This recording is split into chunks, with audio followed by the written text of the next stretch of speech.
Bueno, mis amadas hermanas y hermanos, los que nos escuchan, damos siempre gracias al Señor, al soberano Rey de Reyes, Señor de Señores, porque em, sabemos que a Él se merece toda la adoración, toda la alabanza. Amén. Gracias al Señor porque estamos reunidas otro miércoles, ¿verdad?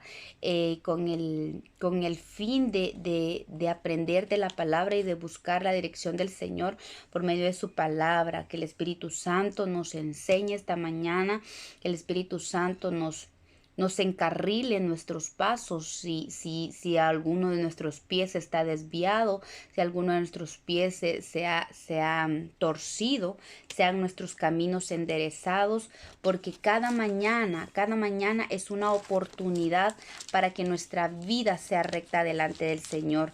Gracias a su misericordia podemos abrir nuestros ojos a un nuevo día de vida y qué bendición dar gracias al Señor por el milagro de la vida, cosa que algunos no cuentan ya esta mañana con vida, ¿verdad? Entonces, bueno, para continuar, porque es una continuación, ahí sí que seguimos estudiando el libro de Nehemías, ¿verdad?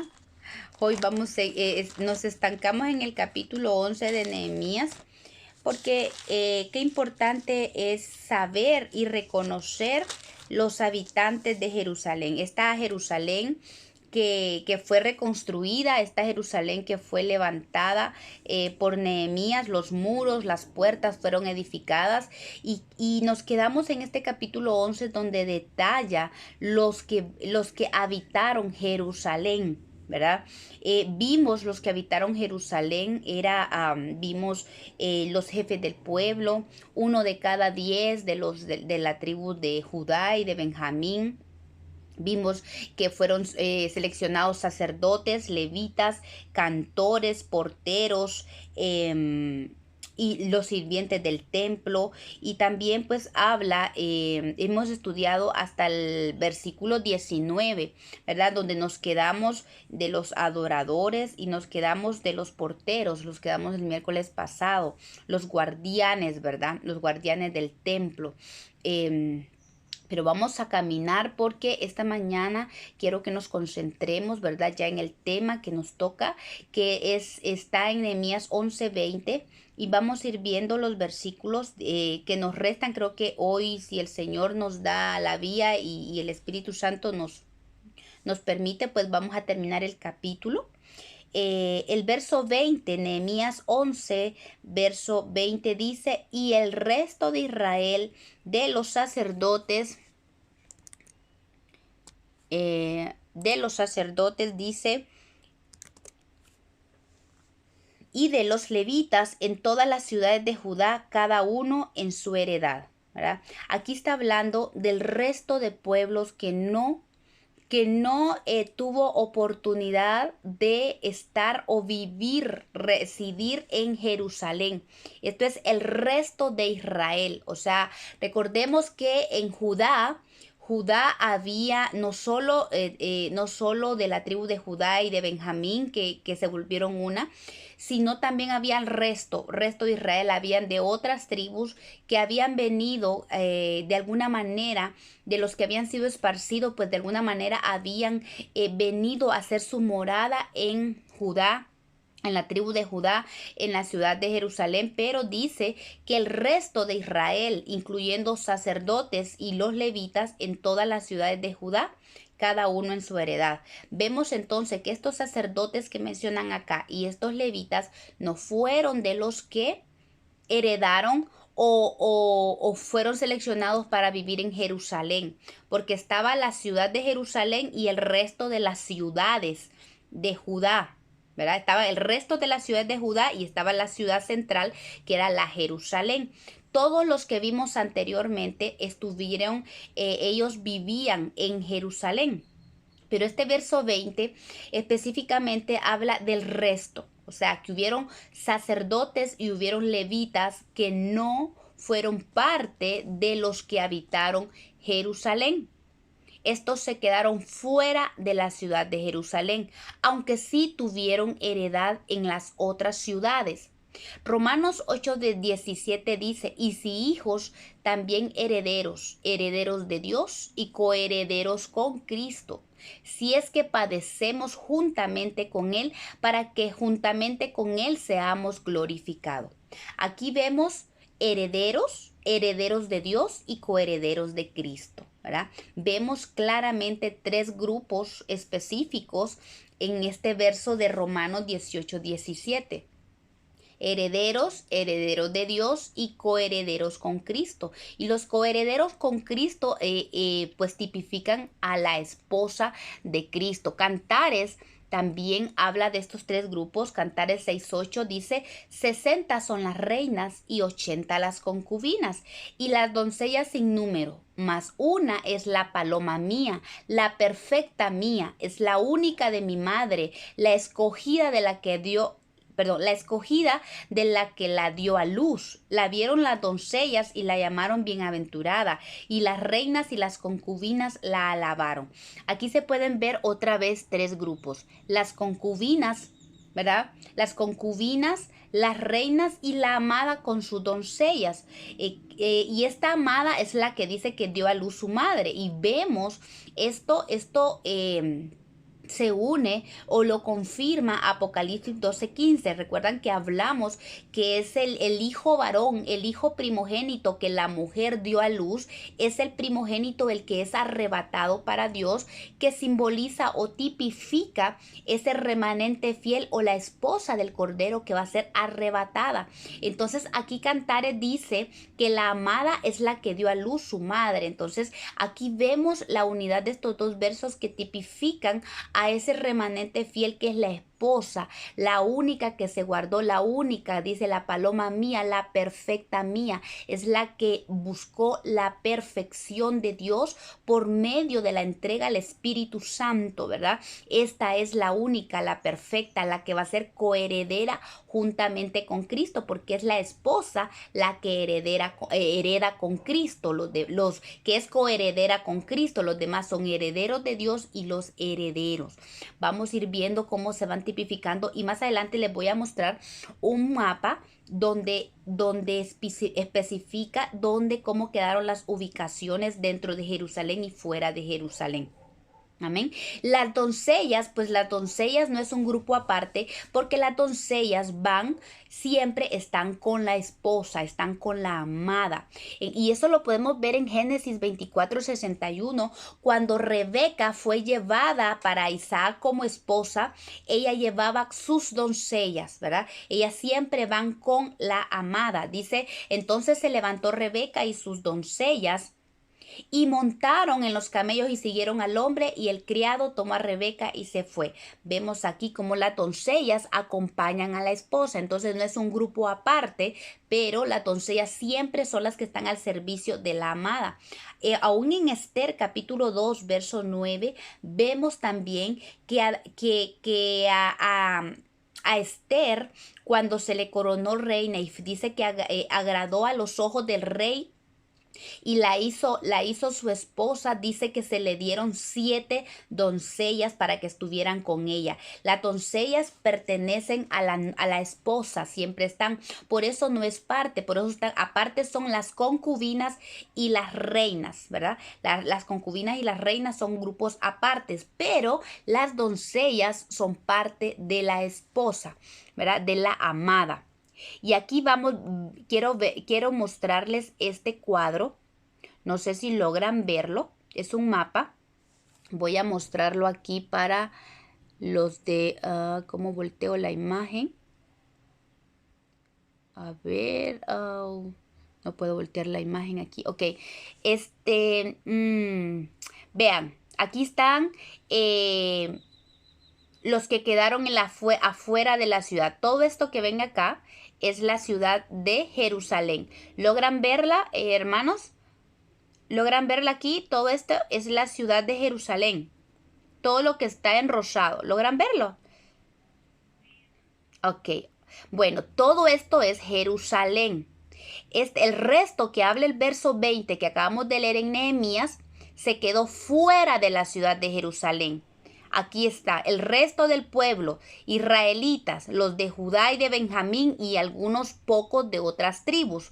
Y también sacerdotes y levitas. Todos estos quedaron fuera de Jerusalén. Dentro de Jerusalén, dentro de la ciudad, como vimos en el capítulo, desde el capítulo, en el 11, el verso 1, estaban los jefes de las casas paternas, todos ellos se fueron a vivir a Jerusalén, y 1 de cada 10 del pueblo, de los hijos de Judá y de Benjamín, fueron electos 1 de cada 10, estamos hablando del 10%, se fue a vivir a Jerusalén. Este es el segundo grupo. Si lo ponemos así como el grupo de cantares, podemos decir que los que están afuera de Jerusalén, esas fueron las concubinas, ¿verdad? Las concubinas, estas que entraron en Jerusalén, estas podrían decir que son las reinas, ¿verdad? Pero solamente en el templo estaban los levitas, entre ellos los sacerdotes, sacerdotes levitas que tenían oficios de los levitas, ¿verdad? En el lugar, en el atrio, levitas, cantores, guardianes del templo y los sirvientes del templo. Todos estos grupos ellos alcanzan un rango más alto que los otros que viven en Jerusalén. Los que suben a la presencia de Dios al templo, los levitas. Recordemos que los levitas, dice la palabra de Dios, que son la heredad de Jehová, ¿verdad? Entonces es un grupo que alcanzó otro nivel espiritual. Y dentro de estos levitas, están los sacerdotes, que eran los únicos que podían entrar hasta el lugar santísimo. Si se dan cuenta, qué interesante es que dentro de este grupo de levitas, que son la heredad de Jehová, que son los llamados a estar en el templo de Dios, solo los sacerdotes eran los únicos que podían entrar a la recámara. Entonces, si nosotros lo vemos todo este tipo en el libro de Cantares, los sacerdotes podrían decirse que son la amada, la que entra hasta lo íntimo, es la que entra hasta el lugar santísimo. Y los demás, levitas, cantores, guardianes y sirvientes del templo, ellos podrían ser parte de las doncellas. ¿Sí me doy a entender, hermanos? Me doy a entender en esto. Porque vean qué interesante es cómo se puede ubicar, todos estos grupos que vimos en el capítulo 11, en todo el capítulo 11, cómo se ubican aquí. Pero más adelante vamos a hablar de los que se quedaron fuera de Jerusalén, ¿verdad? Esos que solo fueron llamados, los que solo fueron llegados al atrio. No avanzaron porque no quisieron, no avanzaron y no dieron talla. Si se dan cuenta, tanto sacerdotes como levitas también se quedaron afuera. No todos los sacerdotes, no todos los levitas llegaron hasta el templo. Muchos se quedaron afuera, ¿verdad? Y muchos se quedaron incluso a las afueras de Jerusalén, mas no, incluso en Jerusalén y otros en las afueras de Jerusalén. Los levitas también entre ellos se dividieron en 3 grupos. Unos levitas que se quedaron afuera de Jerusalén, otros levitas que vivieron en Jerusalén y los levitas que servían en el templo, que eran los que alcanzaron la talla de fieles, ¿verdad? Entonces, este resto de Israel que habla el verso 20, representan al pueblo de Dios que es llamado a la salvación, pero no crecieron, ni anhelaron más, se quedaron con la herencia menor. Es lo que podemos decir. Ellos no anhelaron solamente, tomaron la salvación y se conformaron con ella. No anhelaron al Espíritu Santo, no anhelaron una relación con el Espíritu Santo, se conformaron con ser salvos. Tal vez fueron salvos, fueron bautizados en agua, bautizados incluso por el Espíritu Santo, fueron Recordemos que si lo ponemos en tipo del viaje de Israel, el pueblo pasó el Mar Rojo, fueron guiados por las nubes, pero muchos se quedaron en el desierto, mas otros heredaron solo la herencia inferior. Vamos a verlo al final, ya a partir del verso 25, donde describe las herencias que tomaron los que quedaron fuera de Jerusalén. ¿Sí? Y pasamos al verso 21, donde habla y dice, los sirvientes del templo habitaban en Ofel, y Sia y Gispa tenían autoridad sobre los sirvientes del templo, ¿verdad? Eso dice el verso 21. Eso dice el verso 21, ¿ok? Entonces dice, ahorita quiero que veamos otro grupo de los que sí estaban en el templo, ¿verdad? Que eran los servidores del templo. Eran servidores que viven en el secreto de Dios. Dice el verso 21 que los sirvientes del templo habitaban en Ofel. Vamos a ir viendo lo que significa Ofel. Y Sia y Gispa tenían autoridad, eran los jefes de los sirvientes del templo. Los sirvientes del templo ya vimos en una ocasión quiénes eran. Ellos eran esclavos de Dios. Ellos no vivían para ellos, sino para servir a Dios. Estaban compuestos por levitas y por los gabaonitas, que en tiempo de Josué quedaron como leñadores, como aguadores del pueblo, y posteriormente les dijo Josué, en el verso 27 les dice, y cuando se establezca el templo, ustedes van a ser servidores en el templo. Entonces, estos sirvientes del templo son compuestos por levitas. ¿Quiénes levitas? Si nos damos cuenta, vamos a ir viendo que en Esdras hubieron unos levitas que perdieron su identidad. Estos levitas no perdieron su identidad en Babilonia a tal grado que no sabían su descendencia, su cronología, algo que era tan importante para el pueblo de Israel. Ellos siempre llevaban su cronología de sus antepasados, ¿verdad? Toda su descendencia lo tenían bien claro. Pero estos levitas no pudieron, dice la palabra de Dios en Esdras capítulo, si no estoy mal, capítulo 2 o capítulo 3, déjenme ver.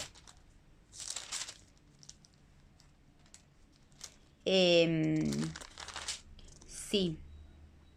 Es en el capítulo 2, donde dice que estos levitas no pudieron comprobar que ellos eran descendientes de Leví. No tenían cómo comprobar porque habían perdido su identidad. Pero vemos cómo Dios los restaura, y en Ezequiel habla que estos levitas que habían perdido su identidad, que se habían contaminado con la gente de Babilonia, ellos serían restituidos por Dios, pero ya no tendrían parte para servir en el templo como los otros levitas, sino que quedarían como sirvientes del templo de Dios. Vean, a pesar de que ellos perdieron su identidad, ellos fueron restaurados. Y eso es lo lindo que tenemos en Dios. Nuestro Padre es tan bueno, es tan maravilloso, que aunque alguien haya perdido su identidad, o alguien que haya de alguna manera hubiese extraviado de la verdad, en el Señor hay restauración, en el Señor hay bendición. Nunca nos expulsa, Él no expulsa a sus hijos, siempre los recibe en casa. A pesar de que estos levitas, por ser ellos, tener un grado de responsabilidad tan alto delante de Dios, no les permite que sigan sirviendo como los otros levitas en los puestos que tenían en el atrio y en el lugar santo. Mas sin embargo, Él les da la autorización para que queden como sirvientes en el templo. De todas maneras, vemos la bendición de Dios, que Él no los desecha, ni siquiera de ser parte de los levitas. No los saca del templo, no los saca de su lugar de reunión, sino que los deja como sirvientes del templo. Esos eran los levitas. Parte de los sirvientes del templo eran esos levitas que habían sido restaurados por Dios, les había devuelto su identidad, aunque ya no les permitió que sirvieran dentro del templo. Pero vemos la bendición de Dios al respecto. Y los gabaonitas eran aquel pueblo, estamos haciendo un recordatorio, los gabaonitas era aquel pueblo que engañaron a Josué y al pueblo de Israel. Gabaón era la siguiente ciudad a ser destruida después de Jericó. Y dice que los gabaonitas, cuando supieron que el pueblo de Israel entraba con mano fuerte y Dios luchando con ellos porque les estaba entregando Canaán, dice que los gabaonitas usaron de astucia y dice que se vistieron con ropas viejas y agarraron un panto mohoso y se hicieron pasar como gente que venía de largo tiempo y se presentaron donde Josué y le dijeron de que venían de tierras lejanas y que estaban aquí porque sabían que Dios les había entregado a Canaán. Hicieron pacto con Josué. Josué en esa oportunidad no consulta a Dios al respecto y se deja engañar por los gabaonitas. Pero dice el Señor entonces, ok, hicieron pacto. Ellos se hicieron de astucia, o sea, ellos tomaron astucia, fueron astutos, engañaron a Josué para que no ser exterminados. Ellos dijeron, es mejor ser sirvientes de este pueblo a ser destruidos por ellos. Ellos entendieron que aunque fueran siervos de Israel, ellos tenían opción a la vida. Ellos sabían que el Dios de Israel era Dios, era el único Dios verdadero. Ellos dicen, dejamos todo, no nos importan nuestros dioses, no nos importan cómo hayamos vivido, pero preferimos ser sirvientes de Israel y de su Dios que morir. Estos gabaonitas sabían lo que les convenía. Y dice la palabra de Dios que viene Josué y les dijo, por cuanto los habían engañado, dice, por cuanto me engañaron, ahora ustedes van a ser los leñadores y aguadores del pueblo, van a venir a ser nuestros sirvientes, y cuando el templo de Dios se establezca, ustedes van a ser servidores en el atrio de Dios, ¿verdad? Entonces, en el altar de Dios. Entonces vemos qué lindo, porque este grupo de sirvientes del templo representa a aquellos que se sienten esclavos, aquellos que sienten que no merecen nada. Tanto los levitas, que habían perdido su identidad, como los gabaonitas, eran pueblo que sabían que lo habían perdido todo, que no merecían nada, ¿verdad? Y entonces ellos dicen, yo quiero servir, yo soy tu esclavo, yo me presento a ti como un esclavo, como aquel que no tiene derechos, mas sin embargo vive para hacer tu voluntad. Qué lindo es. Estos sirvientes del templo representan una actitud que cada uno de nosotros debe de tener. Saber que no nos pertenecemos a nosotros mismos, que ya no tenemos que vivir para nosotros mismos, sino que tenemos que vivir para hacer la voluntad de Dios. Yo sé que muchos de nosotros nos sentimos así y es una bendición saber que ya no nos pertenecemos y que no tenemos que buscar lo nuestro. Lo que a mí me corresponde, lo que a mí me interesa es que yo busco a Dios porque si sirvo a Dios, yo sé que Dios me va a dar, me va a retribuir. Yo le doy a Dios porque hay aquella palabra que dice que si el que da para Dios, Dios le retribuye al 100 por 1. Entonces, cuando le dan a Dios, se le da con la mentalidad de que Dios me bendiga, ¿verdad? Le voy a dar a Dios porque Dios me va a bendecir. Ya no cabe esta mentalidad cuando uno se considera un sirviente de Dios. Cuando uno sabe que es un esclavo de Dios, ya no está buscando ¿qué me va a hacer feliz a mí? No, es que yo tengo que buscar lo que me hace feliz. No, el sirviente de Dios dice, ¿qué hago, Señor, para hacer tu voluntad? ¿Qué hago, Señor, para agradarte? Señor, yo quiero agradarte. Señor, yo quiero.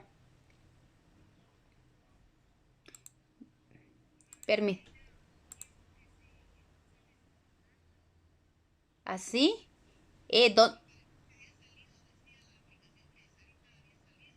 Interesante. No me he salido. Perdón. Entonces voy a repetir un poquito. No cabe duda que debe ser mi. Debe ser que mi internet está fallando, disculpen. Bueno, pero les comentaba del hecho de los sirvientes del templo. Ahí sí leí el verso 21 de Nehemías. De los sirvientes del templo que vivían en Ofel, y hablaba de los sirvientes del templo, ¿ok? Entonces les decía que el ser sirviente del templo, esto es una cualidad. Los sirvientes del templo que hablan en el verso 21 es una cualidad que los hijos de Dios debemos de tener. Son los sirvientes del templo aquellos que saben que no merecen nada. Saben que no merecen nada, pero que han recibido la gracia y la misericordia de Dios, ¿verdad? Han recibido la misericordia de Dios, y yo creo que en este párrafo, o en ¿cómo se puede decir? En esta parte de sirvientes del templo entramos muchos que sabemos que no merecemos nada. Sabemos de que en realidad, si fuera por merecer, no estuviéramos acá. Es por la gracia, es por el amor del Padre, porque a Él le plació rescatarnos, porque a Él le plació darnos una identidad, a Él le plació restaurar nuestra vida. Si cuántos de nosotros no le hemos fallado de maneras grotescas, de maneras que hasta vergüenza sería mencionar lo que hemos hecho contra Dios, pero más sin embargo Dios ha tenido misericordia y nos ha restaurado y nos ha levantado y nos ha perdonado. Qué lindo es saber que somos sirvientes de Dios y que no merecemos nada, que todo es por Él y es para Él, porque Él se merece todo. Esto no es por merecer, como les decía. Yo creo que ninguno de nosotros estuviéramos aquí si fuera por merecer. Dios es fiel, es por su fidelidad y por su amor. Tanto levitas que habían perdido su dignidad, y los gabaonitas que sabían que no merecían la vida, ellos vinieron y amaron ser servidores de Dios, a ser destruidos en la muerte, a salir de ser cortados del pueblo de Israel en el lado de los levitas, porque ellos, como habían perdido identidad, eran merecedores de ser cortados del pueblo de Dios. Mas sin embargo son restaurados por Dios, y ellos prefieren ser servidores del templo a ser cortados.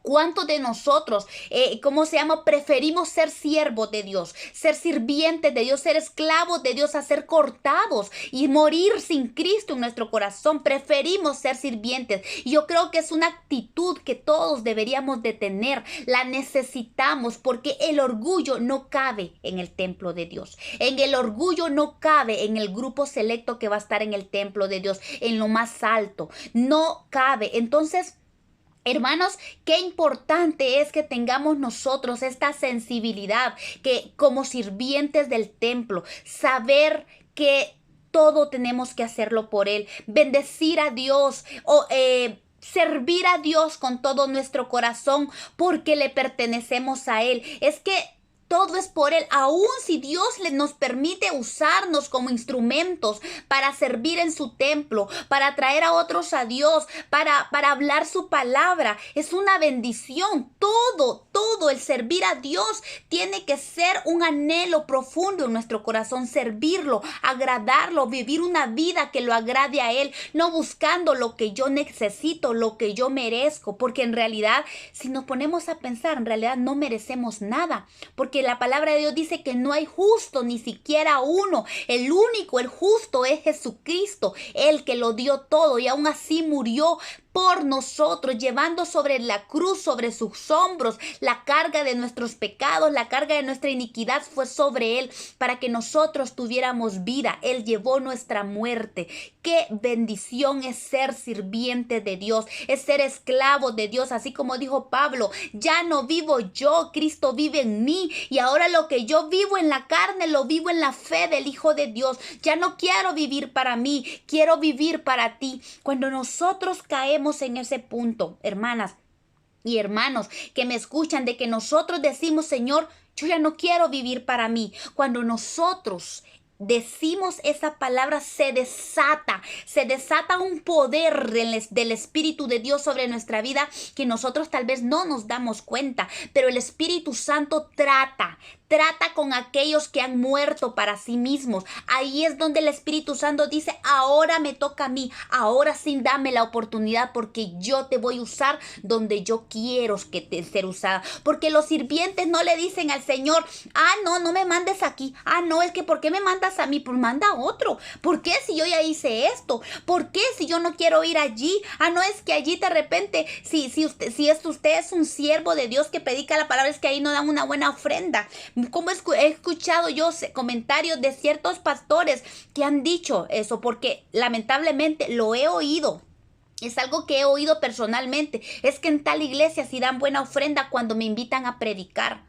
No, que usted cuando usted vaya a hacer algo que el Señor lo mande, no sea por lo que va a recibir, ni siquiera de Dios, ni siquiera por la bendición. No vayamos detrás de las añadiduras, vayamos detrás de Dios, porque el sirviente de Dios, el esclavo de Dios, no se mueve por la recompensa, no se mueve por las añadiduras, se mueve porque Dios lo ha mandado y no le queda de otra. El esclavo no le queda de otra, el esclavo obedece porque tiene que obedecer, porque no se pertenece. Él sabe que toda su vida le pertenece a uno. Entonces anhelemos una actitud de siervos, de esclavos de Dios. Y ¿sabe qué lindo? Hay algo bien lindo que dice aquí este verso 21, que los sirvientes del templo habitaban en Ofel. ¿Y sabe qué es Ofel? Ofel significa fortaleza, significa lugar secreto. Ofel era una fortaleza que levantó el rey Manasés después de que se arrepintió delante de Dios de todo el pecado y la inmundicia y las cosas tremendas, porque este fue uno de los reyes más malos en el pueblo de Israel. Pero vemos la gran restauración. Por eso les digo, increíblemente está tan asociado el rey Manasés a los sirvientes del templo, o él mismo levantó esta fortaleza de Ofel. ¿Saben por qué? Porque Manasés fue una de las personas que recibió la gracia y la misericordia de Dios. Él recibió el perdón de Dios después de ser un rey tan maléfico, tan pecador, un hombre brujo que dice que le fascinaba la adivinación, el oráculo. Todo eso lo vemos en Segunda de Crónicas, capítulo 33. Vemos cómo este rey fue tan malvado y llevó al pueblo a una idolatría como nunca antes. Pero cuando él fue llevado cautivo por el pecado, dice la palabra de Dios que los asirios cayeron sobre él y Dios los entregó, y dice que fue llevado esclavo a asirio. Y cuando estaba en Asiria, este hombre, cuando estaba en Asiria, este rey se humilló delante de Dios. Es increíble el Dios que tenemos, el Dios tan bello y tan perdonador, el Dios de oportunidades, que no importa la clase de vida que usted haya tenido. Si viene delante de Dios con un corazón contrito y humillado, no hay barreras que detengan a Dios para perdonarlo y para levantarlo. Dice la palabra de Dios ahí en Segunda de Crónicas, capítulo 33, que Manasés se humilló delante de Dios estando en esclavitud en Siria. Y dice la palabra de Dios que Dios lo restauró otra vez a su lugar, porque Dios escuchó su oración. ¿Será que el corazón de este hombre se humilló? ¿No se humilló? Definitivamente la palabra de Dios dice que el corazón contrito y humillado no lo desprecia Dios. No cabe duda que este rey Manasés se humilló de tal manera delante de Dios que dice la palabra, Dios escuchó su oración. Y no solo la escuchó, lo restituyó otra vez a su lugar. Dice que lo devolvió otra vez como rey de Israel. Y dice que cuando el Señor lo restauró, él empezó a botar los ídolos. Él se volvió a Dios con todo su corazón. Después de ser uno de los reyes más paganos, más idólatros, más hechiceros, dice la palabra de Dios que él lo restituyó a su lugar otra vez. ¡Qué tremenda misericordia! ¡Qué Dios más misericordioso! El que tenemos, al que adoramos. Él lo restauró a su lugar. Y dice la palabra que cuando Manasés fue restaurado a su lugar, dice que él botó los ídolos, botó los lugares altos, hizo limpieza en el templo. Y entonces entonces levantó la fortaleza de Ofel, a ese lugar secreto, porque él aprendió a entrar al lugar secreto. Él conoció a Dios. Dice que aunque al final, desgraciadamente, el resto del pueblo no volvió completamente a Dios, él sí volvió. Su corazón se volvió a Dios con todo su corazón. Y él levantó Ofel, esta fortaleza, porque él conoció el lugar secreto de Dios. Él sabía que en el lugar secreto allí había restauración. En el lugar secreto hay vida. En el lugar secreto hay una nueva oportunidad. Por eso es que es lindo que los servidores del templo, los siervos del templo, vivían en Ofel. Era una fortaleza que estaba cerca del templo de Dios, porque ellos estaban cerquita de Dios. Ellos estaban en el lugar secreto. Ellos se mantenían en el secreto de Dios. Y Manasés conoció lo que significaba estar en el secreto de Dios. Por eso él levantó esta fortaleza.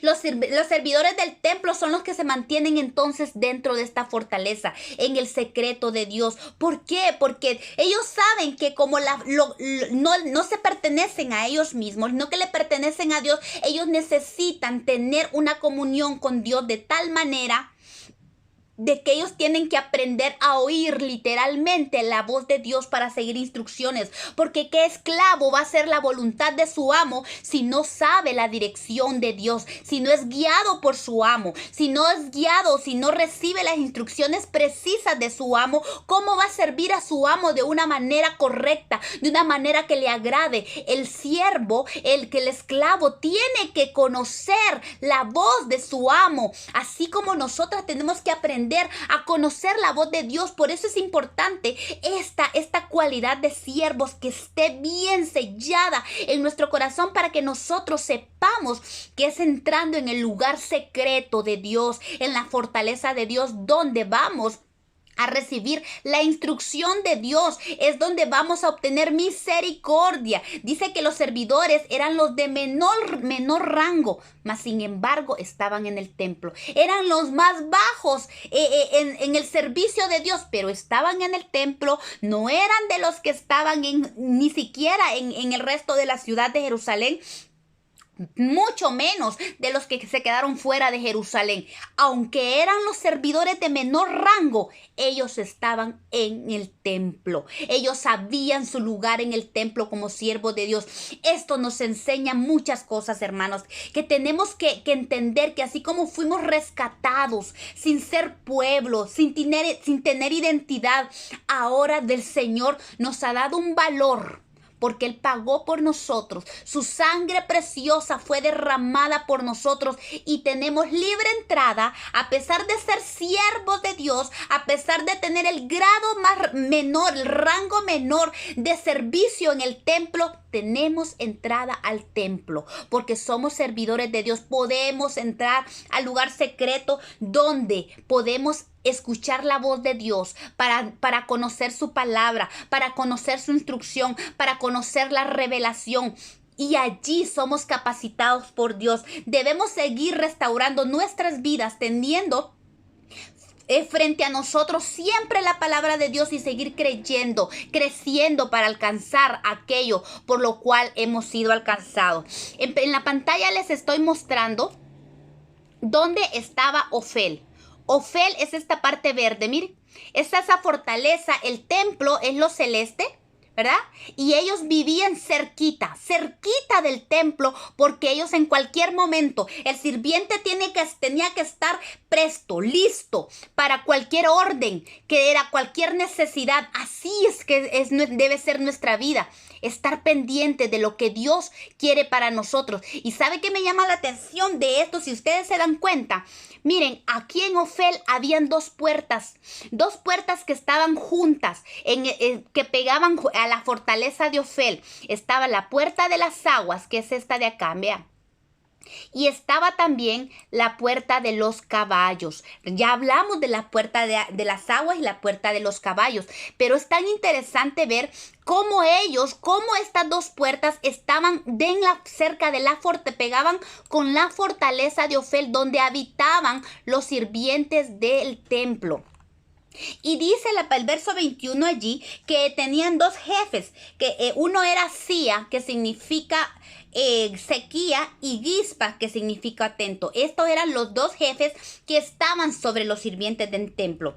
Y como les digo, es interesante ver estas dos puertas que estaban, porque estos dos hombres, estos dos líderes, nos enseñan algo muy importante. Uno, que los sirvientes son guiados por la sequía de su corazón, que solo puede ser saciada por el Espíritu Santo en su presencia en el lugar santo. Esa sequía que puede ser satisfecha ahí en la puerta de las aguas. ¿Recuerdan que hablamos que en las puertas de las aguas está el agua fresca? Esa agua fresca que sacia nuestro ser. Esa sequía, todo sirviente de Dios debe mantener una sequía, una necesidad de beber del agua de la vida, esa agua fresca que está disponible cada mañana, que sale de la fuente inagotable, es agua fresca. Todos los días debemos de ir a la puerta de la fuente. Por eso la puerta de la fuente estaba en la fortaleza de Ofed, El Salmo 42:1 dice: como el siervo brama por las corrientes de las aguas, así clama por ti, oh Dios, el alma mía. Entonces los sirvientes deben estar atentos también a los ataques del enemigo. Recordemos que el otro que guiaba o dirigía a los sirvientes, lo dirigía a la sequía que había en su corazón, que lo llevaba a las aguas, y lo guiaba también el estar atentos a los ataques del enemigo. No se puede ser negligentes, sino debemos estar preparados con las armas del Espíritu como sirvientes de Dios. Con las armas del Espíritu, siempre se debe permanecer en la fortaleza de Dios. Recordemos que la puerta de los caballos hablan de guerra, habla de la guerra que se nos viene a nuestra vida, y son los sirvientes del templo, son aquellos que creen que no lo merecen, que no merecen nada, que pasan a disposición del rey, que están dispuestos a ir a las aguas porque mantienen una sequía, se mantienen en la fortaleza, se mantienen en el lugar secreto. Son los que son capacitados con las armas del Espíritu para guerrear contra todas las ofensas, todas las acechanzas del enemigo. Cuánta acechanza viene a nuestra vida, a los nuestros. Tenemos que ser como los sirvientes del templo, que se vestían en la fortaleza, se mantenían llenos del Espíritu de Dios, armados con las armas del Espíritu, porque ellos sabían que su lucha no era contra sangre ni contra carne.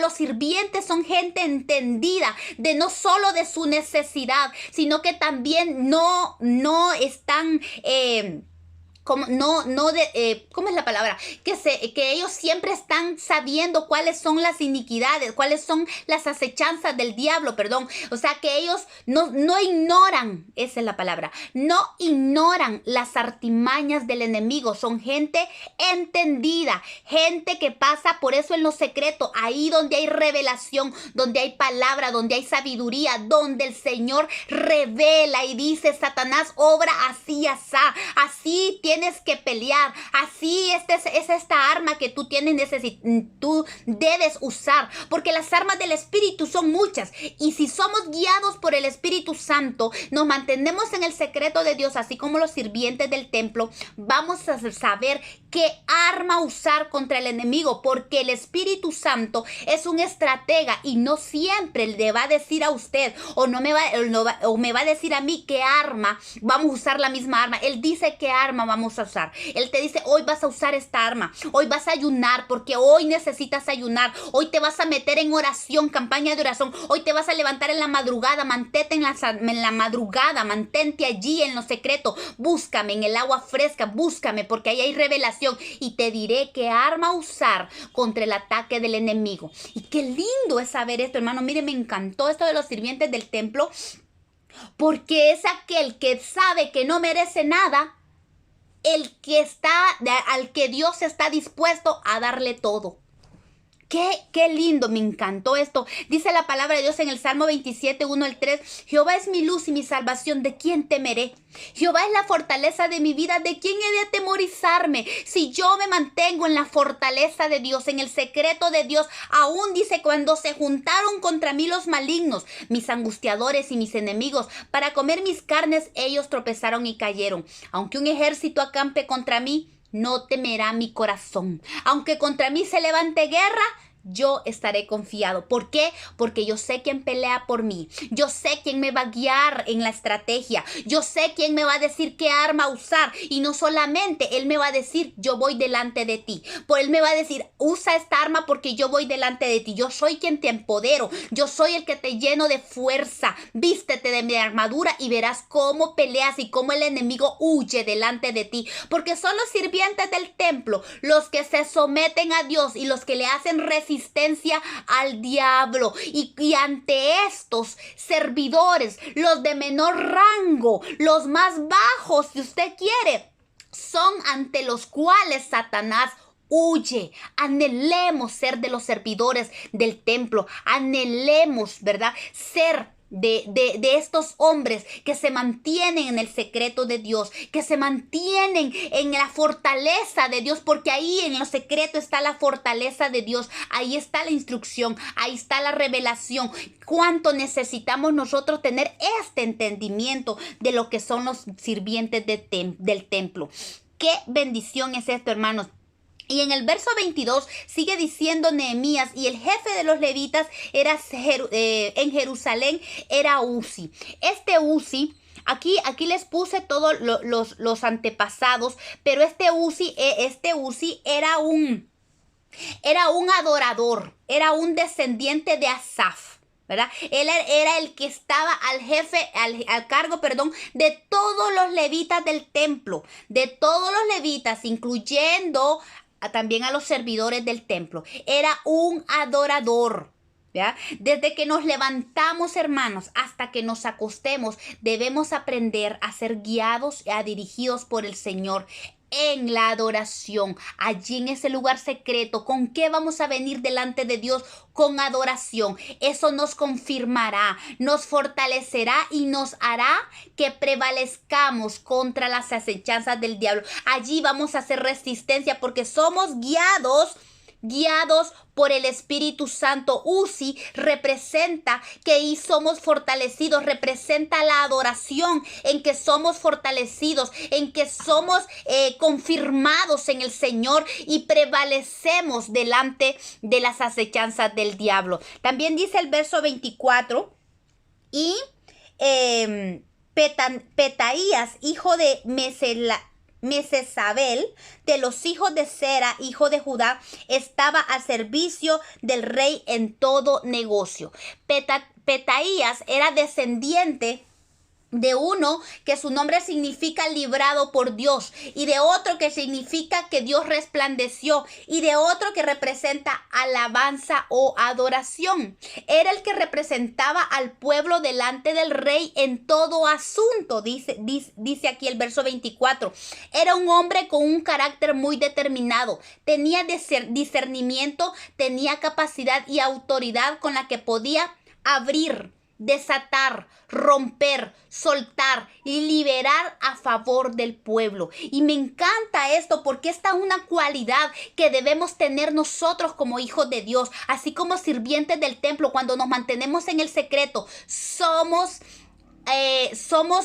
empoderados. Ahí se nos da autoridad, ahí el Señor nos da discernimiento. Miren, este Petaías representa a aquellos que son capaces de interceder, son aquellos intercesores, son atalayas que se ponen entre Dios y el pueblo. Recuerdan que el Señor dice que Él buscó a ver quién estaba como atalaya, como intercesor, para ver, dice que Él buscó para ver quién estaba por el pueblo, porque Dios no quería destruirlo, y lamentablemente dice que no encontró a nadie.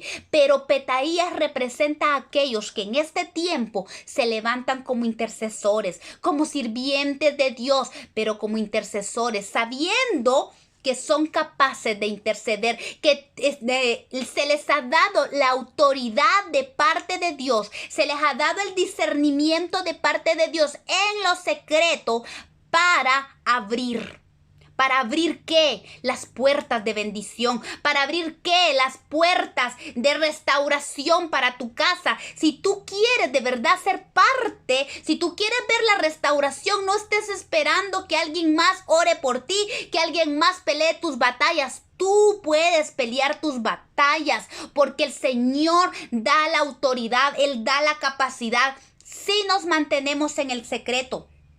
Dice que Él da la autoridad para abrir, porque eso significa Petaías, el que abre, el que desata, el que rompe, el que suelta, el que libera. Abre, ¿qué dijimos? Las puertas, las ventanas de los cielos.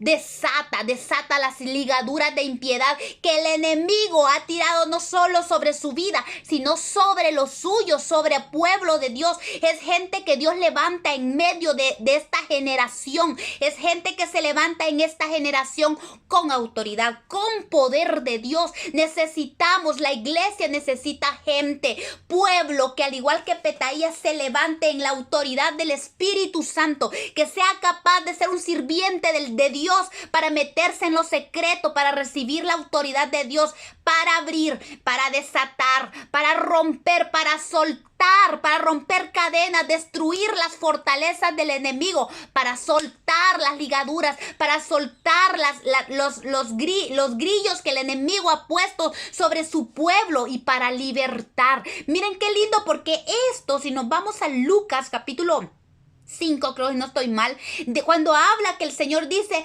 porque el Espíritu de Dios está sobre mí. Cuando el Señor Jesús habla a lo que vino, Él vino a libertar, a sacar a los cautivos, a traer libertad a los que están esclavizados. Y entonces el Señor quiere que nosotros sigamos con su ministerio. Petaías representa a aquellos que se ponen a la brecha. Por eso Petaías estaba al servicio del rey. Él intercedía entre el rey. Todo negocio, todo asunto, ya sea civil, militar, lo que sea, era Petaías el que estaba entre el pueblo y el rey. Entonces Petaías representa a esta gente, a esta generación que se está levantando en este tiempo. Generación que ama a Dios, que lo busca y está dispuesta a mantenerse en el secreto de Dios.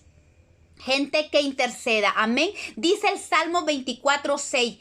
Tal es la generación de los que le buscan, de los que buscan tu rostro, oh Dios de Jacob. Y ahí en el Salmo 24 habla de aquellos que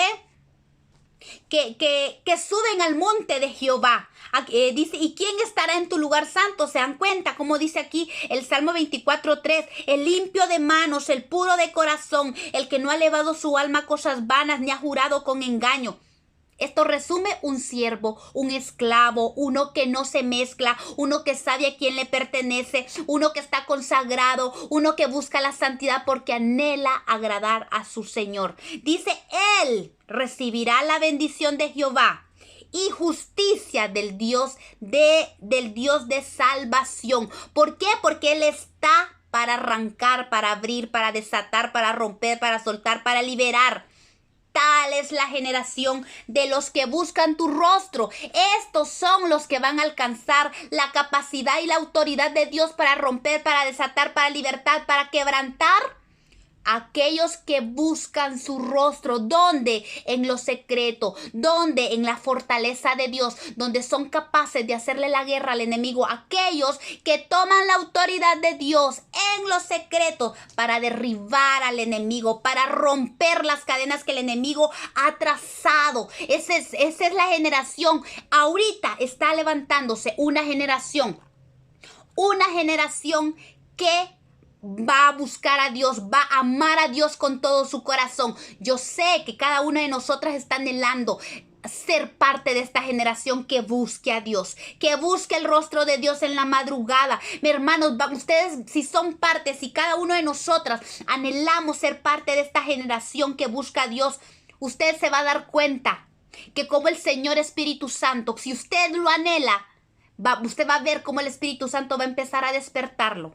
En la madrugada, cuando vaya en el camino, a las 12 de la noche, usted se va a despertar. ¿Y por qué no tengo sueño? El Señor te está llamando a su secreto. Te va a levantar a las 2 de la mañana, a las 3 de la mañana, a las 4 de la mañana. Si tú dispones tu corazón, si tú buscas el rostro de Dios y le dices, Señor, yo quiero ser de esta generación. Yo quiero ser de la generación del Espíritu Santo, la generación que desata, que rompe, que quebranta, que le hace la guerra al enemigo porque ha tomado su armadura y la puerta de los caballos está en la fortaleza de Dios. Ahí se recibe la capacidad de parte de Dios para honrarlo, para pelear, para desatar, para arrebatar lo que es nuestro. Cuando entramos a los secretos, de veras qué maravilloso es conocer a Dios en los secretos. Cuando Él nos da las estrategias. Hoy vas a hacer esto. Si usted ve que sus hijos se están yendo, el Señor le va por lugares que no, por caminos que no.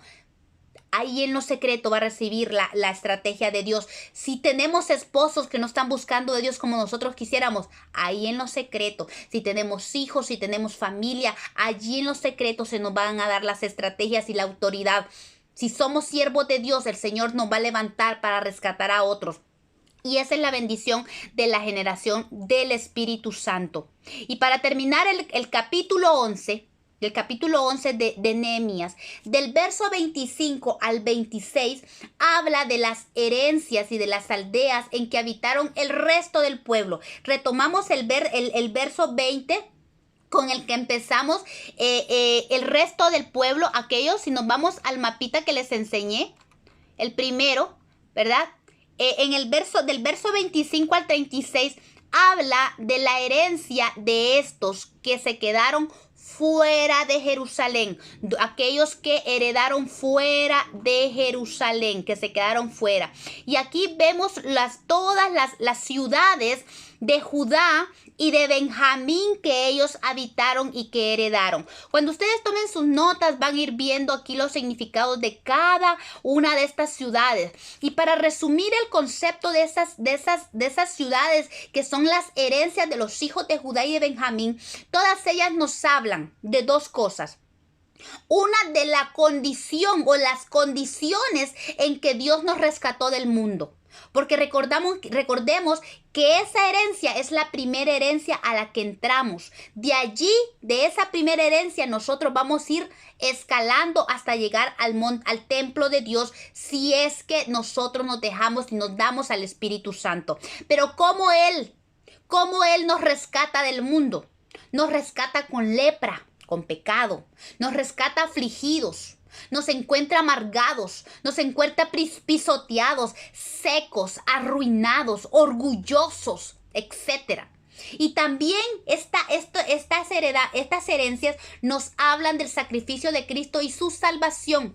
Cuando venimos a Él y entramos a esta herencia, a esta parte de la herencia, somos cubiertos por la sangre de Cristo. Disfrutamos de su amor.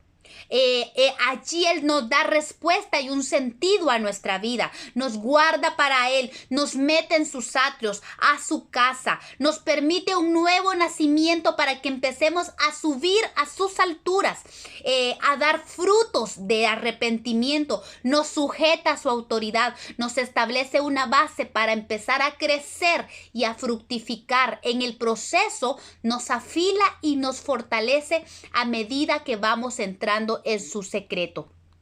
Este grupo es el grupo que ni siquiera entró a Jerusalén. Pero nosotros no debemos olvidar que todos pasamos por aquí y que aunque el llamado de Dios es a que avancemos y a no conformarnos con la herencia inferior, debemos amar, valorar y atesorar esta herencia, este lugar porque nosotros pasamos por aquí.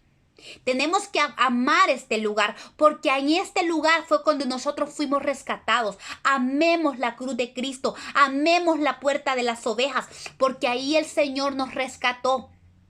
Y de allí el Señor nos escoge para ir avanzando a medida que nosotros anhelamos de Él. para llevarnos a convertirnos a ser parte de su amada. Mire, y aquí tengo unos versos de la carta de Juan, primera de Juan, capítulo 3, verso 1, dice: mirad cuál amor nos ha dado el Padre para que seamos llamados hijos de Dios. Qué bendición, porque hemos nosotros pasado por la puerta de las ovejas. Pero el llamado de Dios no es que nos quedemos en la puerta de las ovejas. Aunque mucho grupo se queda allí, somos llamados a llegar hasta el lugar santísimo. Dice Juan, primera de Juan 4, 9 y 10, en esto se mostró el amor de Dios para con nosotros, en que Dios envió a su Hijo unigénito al mundo para que vivamos por él. En esto consiste el amor, no que nosotros hayamos amado a Dios, sino que él nos amó a nosotros y ha enviado a su Hijo en propiciación por nuestros pecados. Nunca debemos olvidar, si nosotros ya pasamos esta puerta, si ya pasamos este lugar y estamos avanzando para ser candidatos para ser la amada del Cordero, no debemos menospreciar. Tenemos que tener tal amor por aquellos y predicar y anhelar y enseñar a nuestros hermanos para que no se queden con la herencia inferior, para que no se queden aquí, que no seamos como la tribu de Rubén, de Gad y la media tribu de Manasés, que se conformaron con heredar al este del Jordán, que seamos como el resto de las tribus, que vayamos por lo mejor, que busquemos lo mejor, que busquemos la voluntad de Dios, que nuestro corazón se una con el corazón de Dios para buscar lo mejor que Dios tiene para nosotros, y es el Canaán, es nuestra herencia hasta el templo, hasta el monte de Sión. Gloria al Señor por esta palabra, hermano. Amemos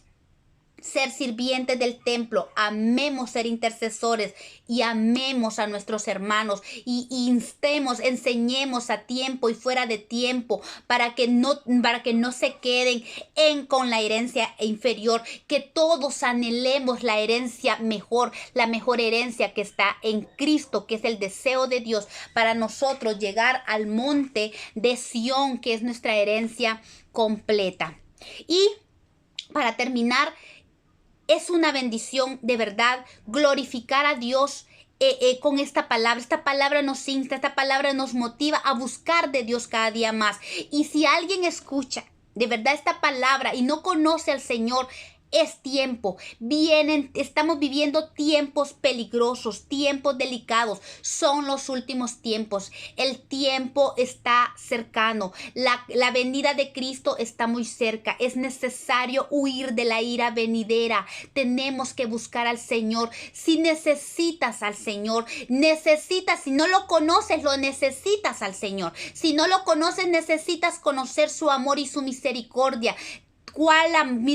Dice la palabra, mirad cuál amor nos ha dado el Padre. Necesitamos el amor del Padre para ser rescatados de una muerte eterna. Dios no quiere que nadie perezca, sino que todos vengamos al arrepentimiento. Así es que si en esta hora tú no conoces al Señor, estás allá al otro lado y no conoces al Señor, y no es casualidad que hayas escuchado esto, el Señor llama al arrepentimiento, ¿verdad? A buscar del Señor hoy. Dice la palabra de Dios: si hoy oyes mi voz, no endurezcas tu corazón.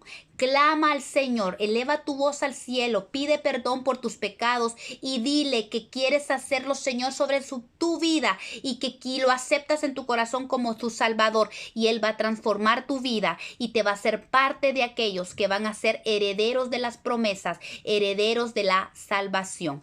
Amén.